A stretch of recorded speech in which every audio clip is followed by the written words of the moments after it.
একটা সময় ছিল গ্রামের প্রত্যেকটা সকাল শুরু হতো দাদুর বাঁশির শব্দে। দাদু ছিলেন একা, তার স্ত্রী বহুকাল আগেই না ফেরার দেশে চলে গিয়েছেন। ছেলেমেয়েরা শহরে নিজের জীবন নিয়ে ব্যস্ত। দাদু বেঁচে আছেন শুধু স্মৃতি আর নিঃসঙ্গতার সাথে।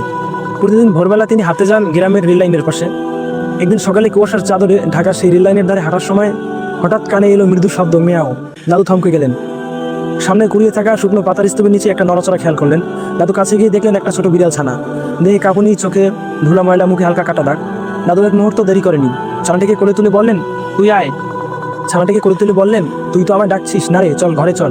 দাদুর নাম রাখলো রেলি, কারণ ওকে পেয়েছিল রেল লাইনের পাশে। দিন যেতে লাগলো, রেলি শুধু একটা পোষা বিড়ালই না, দাদু নীরব জীবনের আলো হয়ে উঠলো। দাদু আর একা খেতেন না, গল্প করতেন রেলিকে নিয়ে। কখনো আবার বিছানায় ঘুমিয়ে পড়লো, গায়ে উঠে মেউ মেউ করে ডাকতেন। গ্রামের সবাই বলতো দাদুর মুখে আবার হাসি ফিরেছে। কিন্তু সময় কাটার জন্য থেমে থাকে না। একদিন সকালে দাদু আর হাঁটতে বেরোলো না।